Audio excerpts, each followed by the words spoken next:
Ya estamos en una emisión más de este programa de análisis y debate de frente. Como siempre es un gusto poderles saludar. Soy Magda Bastida y le doy la bienvenida a nuestro querido Juan María Naveja, quien ya seguro está listo para poder platicar.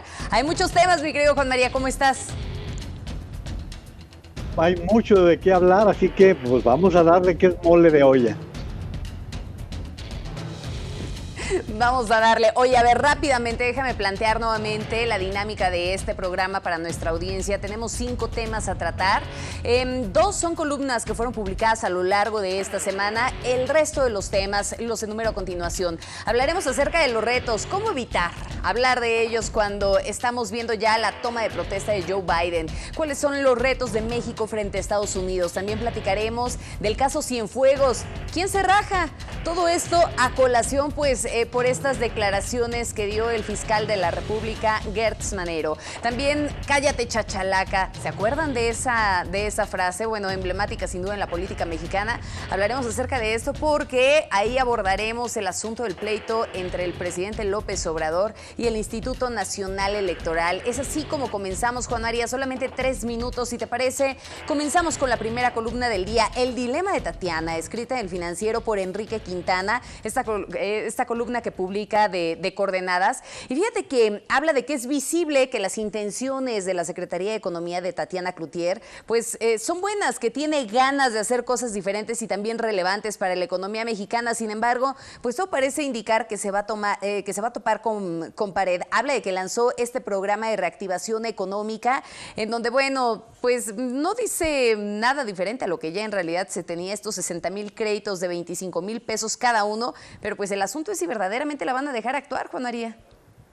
Magda, es simplemente un corolario de buenas intenciones. No hay acciones en concreto, no hay hechos, que eso sería lo importante, no hay cifras de apoyo, no hay casos concretos. De este tipo de intenciones, bueno, pues parece como un proyecto que se hace sobre el cuaderno, pero ya sabemos, por ejemplo, en el caso de las empresas, el presidente de la República estableció que se muere el que se tenga que morir porque no va a haber apoyos. No hay ninguna referencia de cómo la Secretaría de Hacienda va a dar apoyos fiscales, no hay ningún apoyo directo para los trabajadores. Con buenas intenciones, pues se recuerda que de buenas intenciones está empedrado el camino al infierno, Magda. Dicen por ahí que de buenas intenciones están llenos los panteones, Juan María. Que bueno, a ver, dentro de todo esto y parte de lo que presentó Tatiana, pues son 4 pilares de un programa en donde aborda el mercado interno, empleo, empresa, fomento y facilitación de la inversión, el comercio internacional y finalmente la regionalización de la inversión, que, híjole, de pronto nos queda un tanto de duda respecto a esta última parte, sobre todo cuando pensamos en el asunto de las garantías a los inversionistas en nuestro país, con tantos mensajes que pueden llegar a ser contradictorios, Juan María. Pero algo que también llama la atención y que Enrique Quintana lo menciona dentro de esta columna es que este plan, este programa de reactivación parecería sacado de lo que fue en su momento el proyecto de la Nación, ¿recuerdas? Aquel que fue elaborado por Alfonso Romo y que se quedó también solamente como en intenciones, ¿no? Porque el Plan Nacional de Desarrollo, que ya posteriormente fue presentado y que fue encabezado por el equipo de Carlos Ursúa, iba palomeado por el presidente, pero no tenía nada que ver con estas medidas que ya señalas. Cuando se habla de medidas contracíclicas, parecería de pronto que hay un cierto escozor a las frases, a los argumentos que tienen que ver con esto. Recordarás, Magda, que van 2 ocasiones que en las mañaneras se presentan proyectos de inversión. Empezamos con un proyecto de 360 casos, 360 proyectos. Después bajó a 100 y tantos. Y de repente nos hemos dado cuenta de que no hay proyectos en marcha, que siguen predominando los del presidente de la República, los 3 grandes proyectos que él defiende constantemente. Y en esto, mira, también hubo una parte que me parece muy saludable, el hecho de que la secretaria de Economía reconociera que órganos autónomos como el INAI y como el IFETEL están en el marco del Tratado de Libre Comercio. Esto nos está diciendo claramente que las intenciones del presidente de la República de desaparecer órganos autónomos, pues probablemente se topen con el Tratado de Libre Comercio, que es lo que ha firmado el país y que fue lo que dijo Tatiana Cloutier el día de ayer. Y ¿Y crees que verdaderamente escuche el presidente en este sentido, Juan María? Porque ya lo decías, bueno, e incluso se hizo público, ¿no?, estas declaraciones de Tatiana, en donde mencionaba que había enviado una nota al presidente en donde decía, a ver, espéreme, forman parte de este Tratado de Libre Comercio y pues hay que llevársela ahí con más cautela, ¿no? Pero ¿realmente crees que entonces echa atrás sus comentarios el presidente? Porque realmente no parecería que hubiese sido así en la conferencia matutina que bueno, siguió a este comentario de Tatiana. Pues los dejará como en otras ocasiones, como si no lo hubiese dicho, y queda en el marco de otro tipo de amenazas, por ejemplo, la que vamos a tratar en un momento más, contra el Instituto Nacional Electoral, contra otro tipo de órganos. Pero, Magda, el daño está hecho, ¿sí? El daño que se hizo al CRE, por ejemplo, ya está en marcha y lo vamos a extrañar, lo vamos a resentir, porque uno de los temas fundamentales del nuevo presidente de Estados Unidos es apoyar la economía de los Estados Unidos en las energías renovables. Entonces estamos viendo cómo este tipo de organismos que nos ayudan a impulsar proyectos, a atraer inversiones, están chocando frente a la intención del presidente de la República de ir quitándoles poder, ahogando, asfixiando órganos que tienen una responsabilidad de establecer campo parejo, de establecer reglas del juego y que son indispensables, Magda. Cierra esta columna Enrique Quintana, Juan María, mencionando que la secretaria de manera general va a tener dos opciones: chocar con sus colegas en el gabinete y bien con el propio presidente para intentar aterrizar sus propuestas, o en dado caso resignarse, como ha sucedido con muchos en el gabinete del presidente López Obrador. Vámonos a la siguiente columna, Juan María, de vacunas y encargos hechizos, escrita por Salvador Camarena, también en El Financiero, y que bueno, menciona, déjame citar la parte inicial de la columna. Esta columna no hablará de que funcionarios de la Secretaría del Bienestar están siendo vacunados, ni de si la vacuna será utilizada electoralmente, o no hablará fundamentalmente de eso, porque esos temas son, para usar el lugar común, la punta del iceberg, que tenemos que ver en su real dimensión. Se está aprovechando la pandemia para desmontar instituciones y concentrar el poder.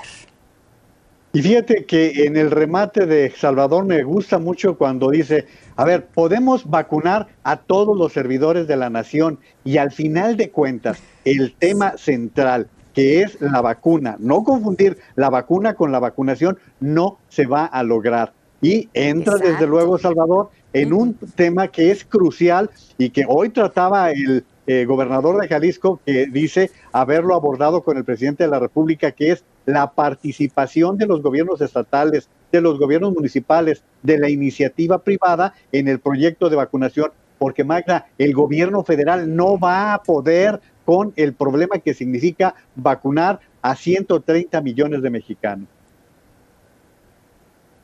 Sí, todo el despliegue, ¿no? Y qué bueno, a ver, Juan María, no nos vamos lejos. Podríamos analizar cualquier otra campaña de vacunación que te imagines. Cualquiera, ponle el nombre que quieras. Estas campañas de vacunación que se hacen anualmente.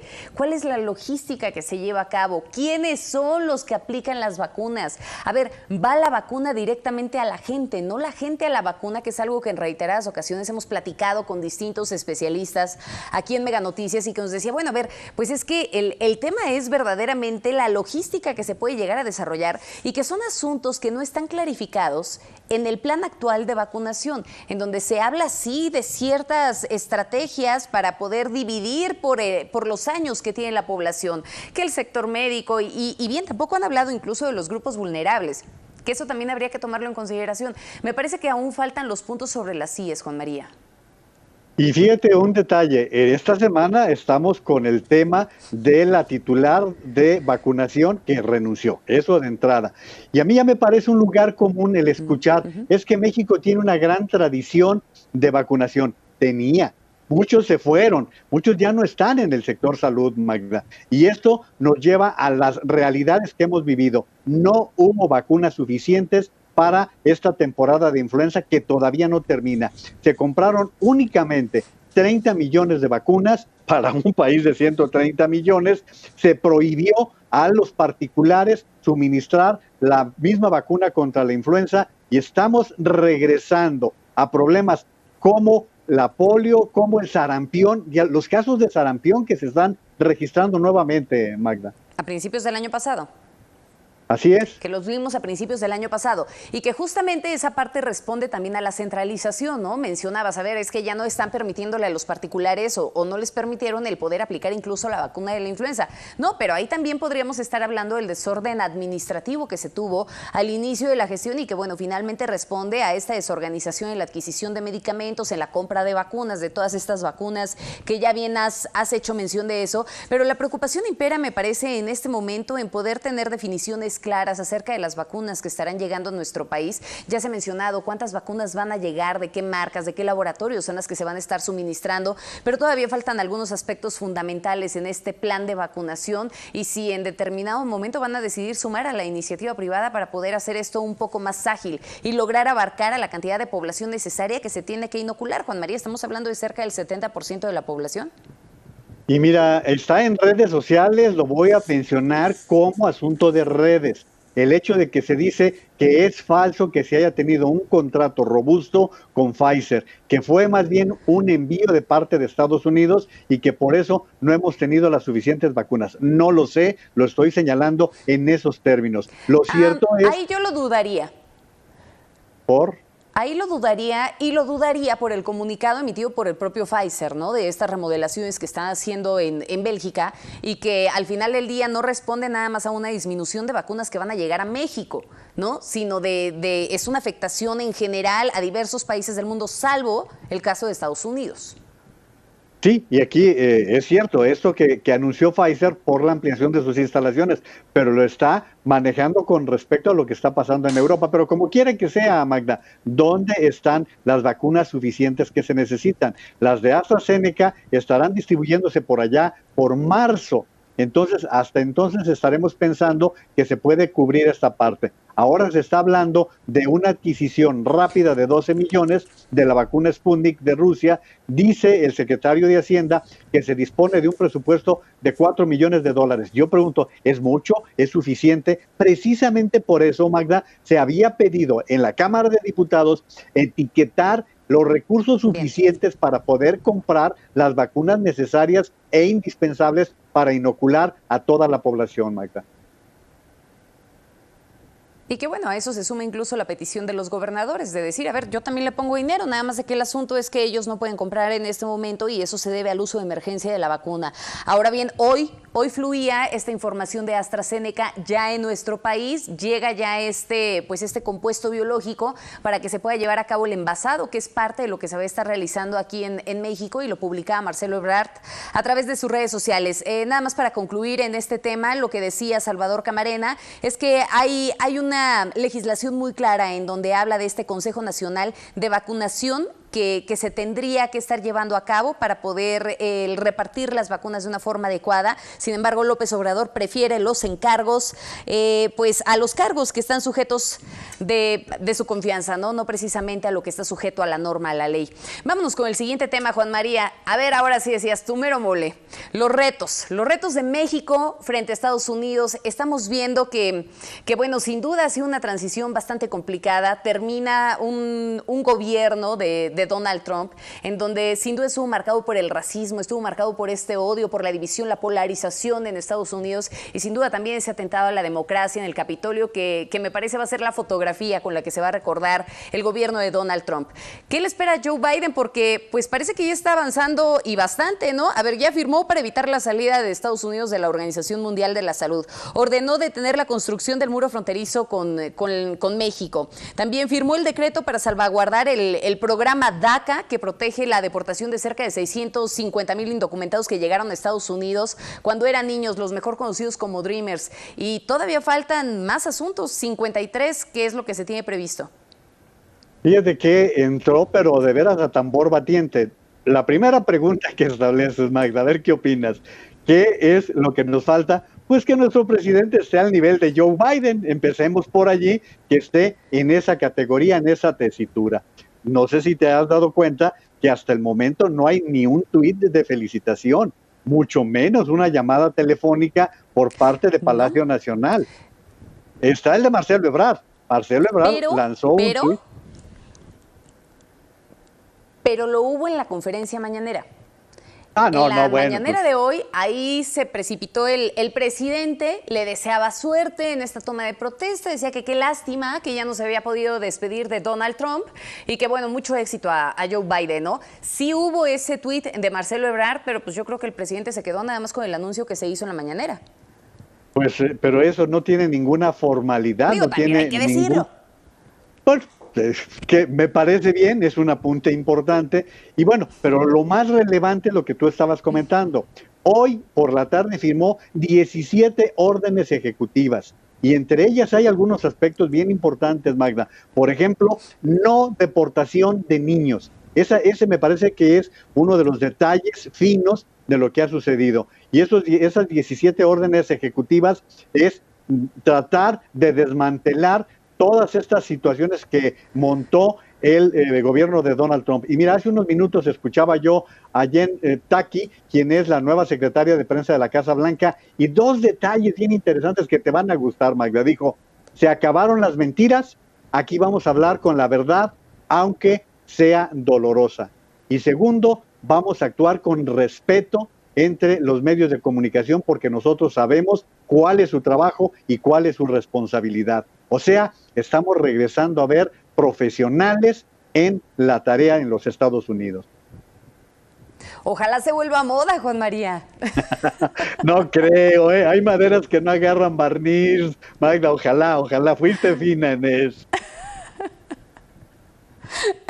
Ojalá se vuelva moda, pero es que, a ver, mira, lo hablábamos esta mañana y platicábamos justamente de lo que representa para la democracia, ya no nada más en el reto México, Estados Unidos y demás, sino lo que representa en la democracia a nivel global, sobre todo cuando sabemos que el populismo ha tomado una fuerza importante a nivel internacional, en donde vemos diversos líderes que bueno, han aprovechado ese gran enojo en la población para generar una fuerte polarización y que, bueno, sin duda, pues, qué riqueza de las democracias que de pronto permiten la diversidad. Sin embargo, pues también han generado ciertos atentados, ¿no? Y ya lo decía Levinsky Ziblatt, ¿no?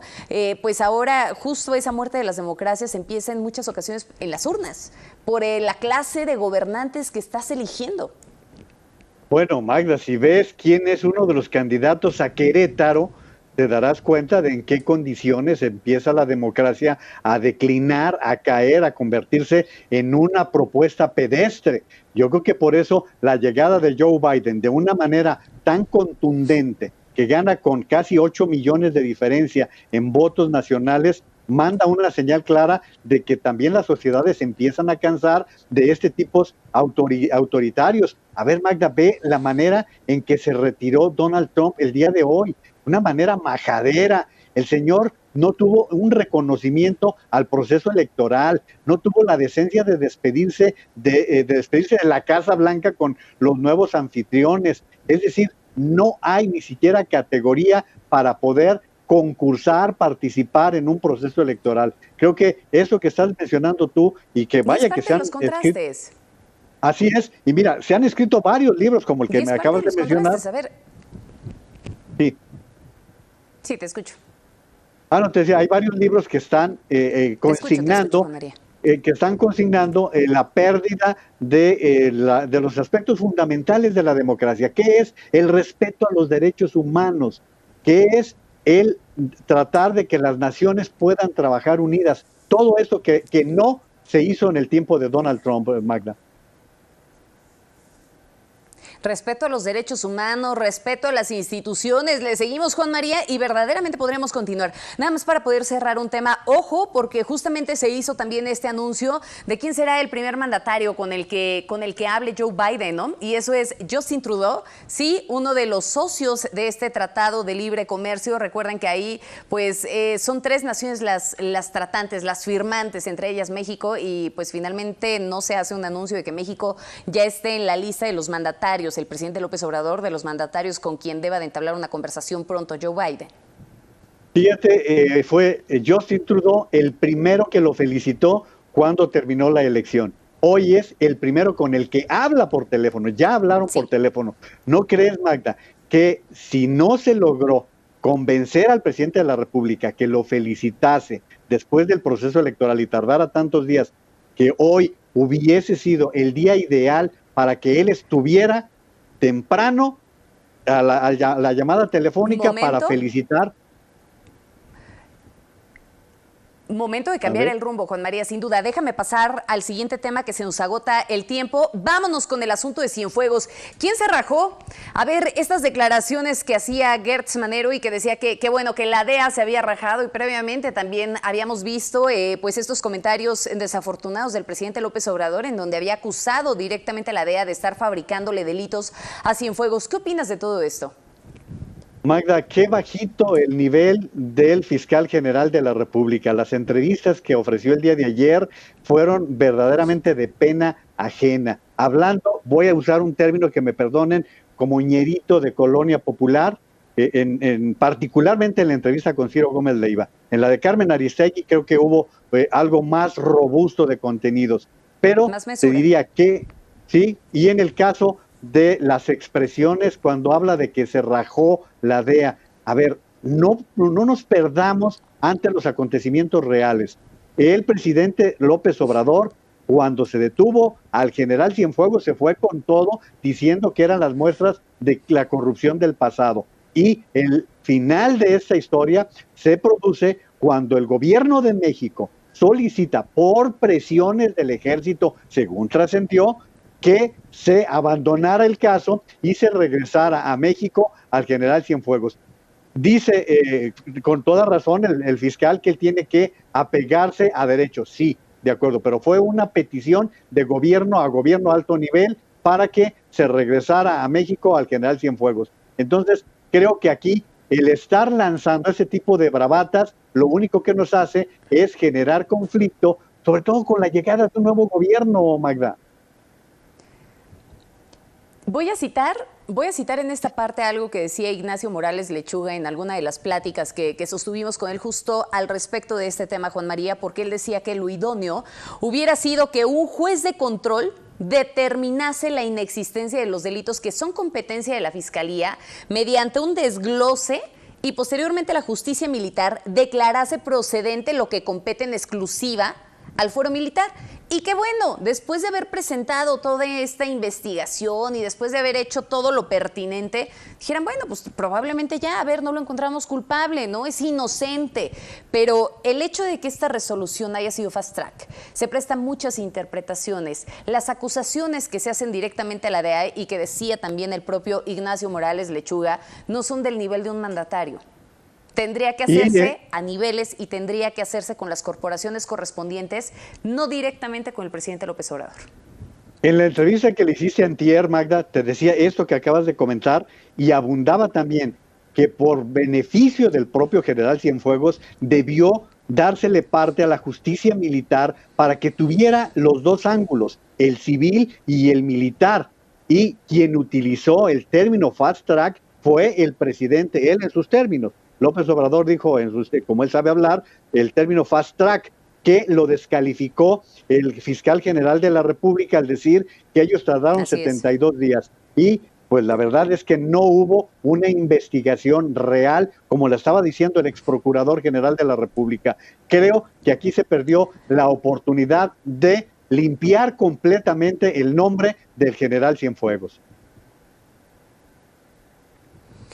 Y con lo que terminaba finalmente Ignacio Morales Lechuga, pues era diciendo que había muchos temas pendientes que atender en esa situación, que sin duda se manchó el nombre de Cienfuegos y que bueno, ahí Cienfuegos no tenía la culpa de la forma en la que el gobierno federal hubiera hecho las cosas. Al preguntársele, Juan María, si esto iba a afectar directamente la relación con Estados Unidos, con el gobierno de Joe Biden, decía, pues directamente con Joe Biden no, el tema es de corporaciones, por eso hacía énfasis en eso. El tema es de corporaciones, no creo que Joe Biden se baje al nivel de una corporación, al nivel de la DEA, ¿no? Eso le corresponde directamente a la DEA solucionar este asunto. Cállate, chachalaca. ¿Te acuerdas de eso, Juan María? Híjole, emblemático con Vicente Fox, y a raíz de eso se determinó que ningún mandatario, ningún funcionario podía estar hablando en época electoral, descalificando oponentes, haciendo argumentaciones a favor, en contra de algún partido político, y pues parecería ya un copy-paste del pasado. Me voy a arriesgar a decirte, Magda, que esa frase le costó la presidencia en 2006 a Andrés Manuel López Obrador. Y recordemos, bueno, en primer lugar, establezcamos lo siguiente. La Constitución establece claramente, es la Constitución, establece que los funcionarios públicos no deben de tener una participación en los procesos electorales y que la información o todo lo que salga de referentes por parte de los gobiernos tiene que ser salud, seguridad, está muy claro, muy determinado. Y esto, paradójicamente o particularmente, hay que recordar lo que viene de la reforma de 2007, que fue a pedido, a la medida del presidente López Obrador. Esto ocurrió en 2007 y él es el causante de que esté hoy en la Constitución. Ahora no sale con que lo están callando cuando ya vimos en muchas ocasiones. Yo recuerdo que Peña Nieto decía, pues ahora nos vamos a quedar aquí encerrados porque no podemos salir, pero respetaron los señalamientos de la Carta Magna. Fíjate que esto se dio, y déjame retomarlo porque Luis Carlos Ugalde lo citaba en una de sus columnas y me pareció este recuento maravilloso, ¿no? Justo en el 2006 fue allá en Oaxaca, durante la campaña en Oaxaca, casi 100 días de la elección presidencial, pues cuando se refirió a las críticas que Vicente Fox había hecho a su propuesta de bajar los precios de los combustibles y le dijo, cállese, cuidado presidente, deje de estar gritando como chachalaca. Al día siguiente, el 16 de marzo del 2006, se refirió al entonces presidente Fox como la chachalaca mayor y arremetió nuevamente, cállate, chachalaca. Y bueno, termina en este desenlace de lo que mencionabas, en donde, bueno, ya se les pone ahí una restricción.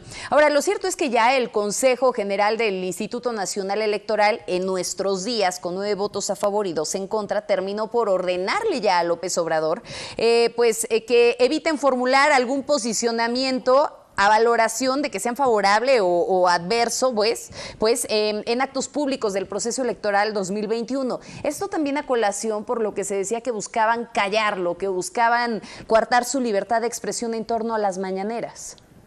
Pero ahora esperemos qué es lo que hace el tribunal, Magda, porque ya sabes que el tribunal ha estado muy suavecito y muy a modo con lo que le envía el Instituto Nacional Electoral. Vamos a ver en qué condiciones se da, pero que quede claro, no hay censura, es simplemente la aplicación de la ley, y no solamente para el presidente López Obrador, es para los gobernadores también, Magda, es para los actores, para los funcionarios públicos que no tienen nada que ver con la política y que tienen que someterse al imperio de la ley, Magda.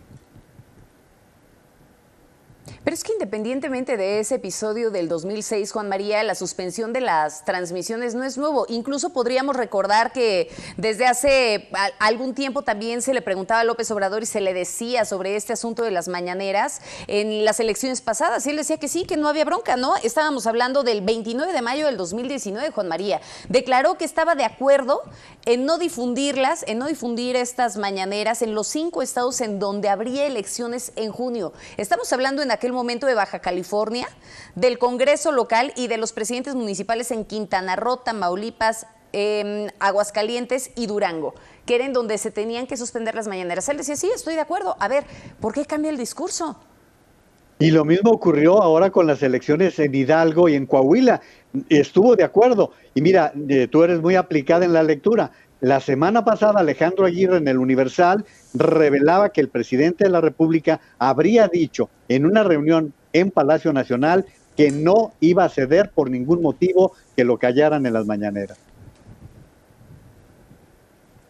Pues ahí tienes esta apreciación. Seguro se seguirá siendo este pleito constante entre el Instituto Nacional Electoral, por supuesto el presidente de la República. Ya veremos qué es lo que resuelve como tal el tribunal en este sentido. Lo cierto es que lo del 2021 se puede convertir en la elección más conflictiva de la historia moderna de México, Juan María, y habremos de estar bastante pendientes de ello.